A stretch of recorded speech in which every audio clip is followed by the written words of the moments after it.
Good morning, Hornet Nation. Welcome to the Daily Buzz.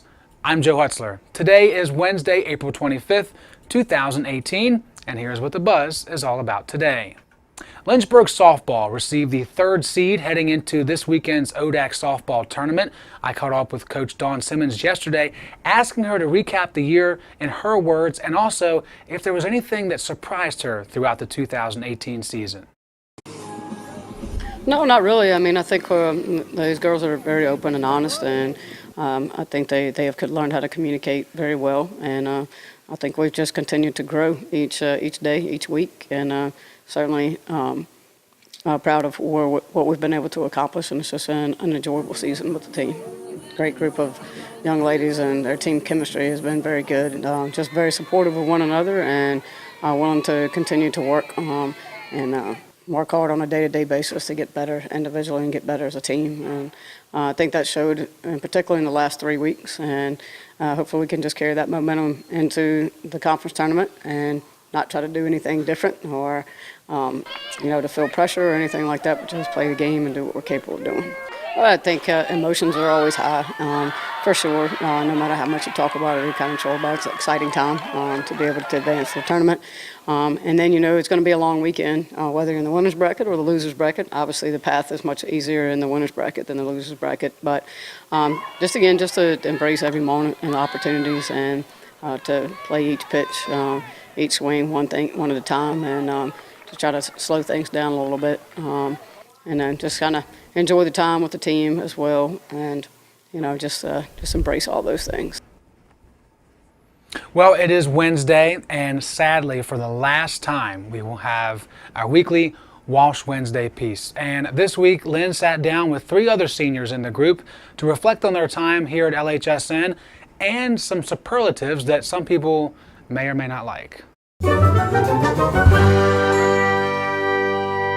So, graduation is quickly approaching for the 3 of you. What are your feelings towards that, just in general? I'm very excited. It's been a long 4 years. Good times, bad times. This is a big moment. My parents are all excited. Big hype around it. It's exciting to get it over with and be done. Move on. I feel kind of bittersweet about it. My time at Lynchburg has been amazing, and I'm happy that I get to continue it, but it's just not going to be the same. A lot of my friends are going to be gone, so that's what makes it bittersweet for me. I'm excited for graduation.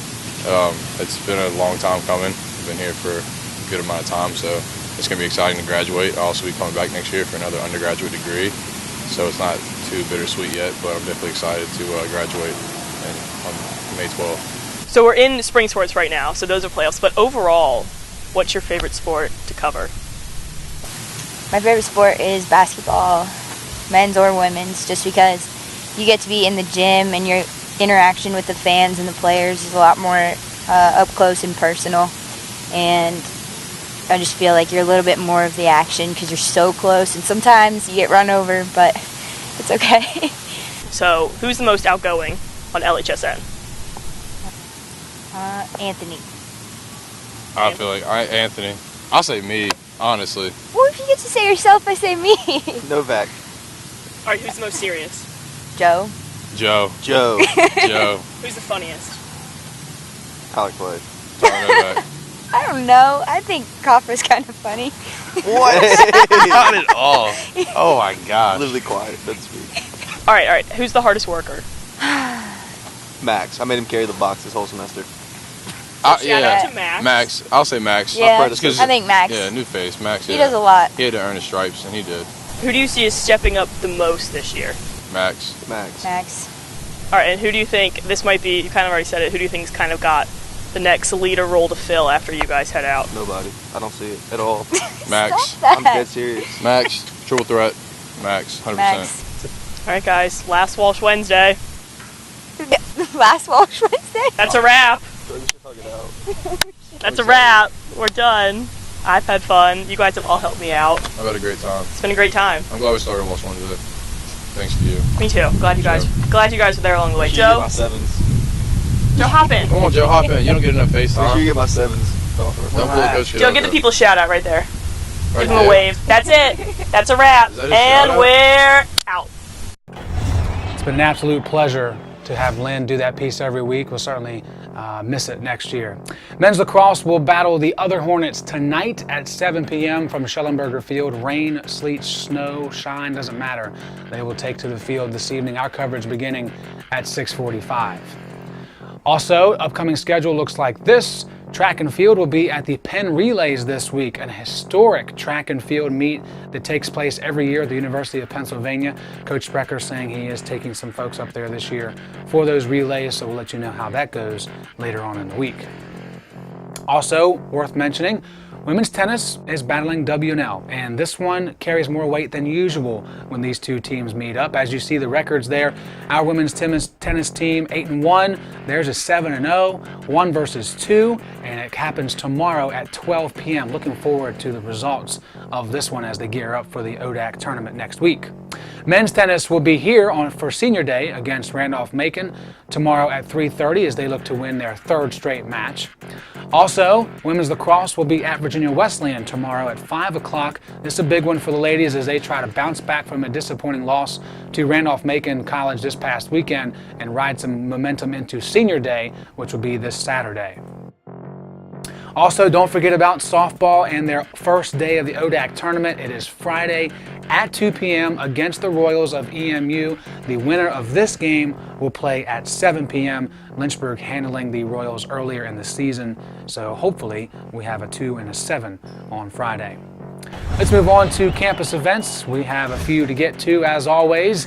This is a big one here throughout the rest of the week in the foyer there leading to the cafeteria and LC and the hangout area, 3rd floor Drysdale. You'll see some folks from IFC and PC as they look to collect donations. Now, they're collecting canned goods, they're collecting clothes, money. They even have a Venmo account, so if you don't have money on you, you can send it that way. But all of these proceeds will go to an event in which they will take place on Sunday. They're going to go to the area affected by the tornado that happened last Sunday and hand out all of this, all these wonderful donations. So if you could please remember to bring that stuff to lunch today and throughout the rest of the week. It would go to a great cause. Also today, maybe rain is obviously a factor, but we're going to try to put on the second Doggies in the Dell of the year. They do one in the fall, they do one in the spring, and this one is slated to go from 3 to 5 p.m. Please check your emails for any changes. And don't forget about karaoke night tonight in the Westover room. It begins at 7 and will end approximately around 9:30. Unwind, have fun before finals, and sing your favorite tunes.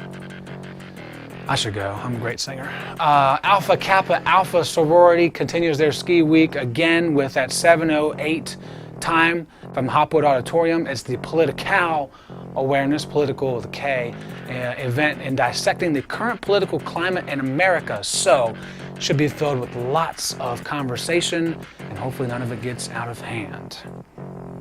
Okay, let's move on to the National Day on the National Day calendar. And today is National Telephone Day. Now, some of you may not be old enough to remember landlines, but I do remember landlines. And one of the coolest things that we ever got in our house was caller ID. I thought it was so amazing that we could know before we picked up the phone who was calling us. And sometimes they tricked us. Sometimes it would be a telemarketer, but it didn't say, and I answer the phone and it'd be someone trying to sell us something, and I'll get mad. But then you slam it down. That's the one thing that stinks about smartphones. You can't slam those because obviously they'll break. But the lovely landlines, you could hang them up hard or slam them down hard, or in elation, whatever it might be. So today, for those that can, we can reminisce about the good old days of slamming telephones. I don't know where we're really going with this, but we are going to end the show now so we can stop talking. And just a quick reminder, as always, to download the One Nation app to stay up to date with everything Lynchburg Hornets. You can do that by searching on the App Store or Google Play, WON Nation. And of course, lynchburgsports.com is your home for everything Lynchburg Hornets. Until tomorrow morning at 7 a.m. right here on facebook.com/lynchburgsports. I'm Joe Hutzler, and we remind you to remember it's a great day to be a Hornet, and we are One Nation. Whew.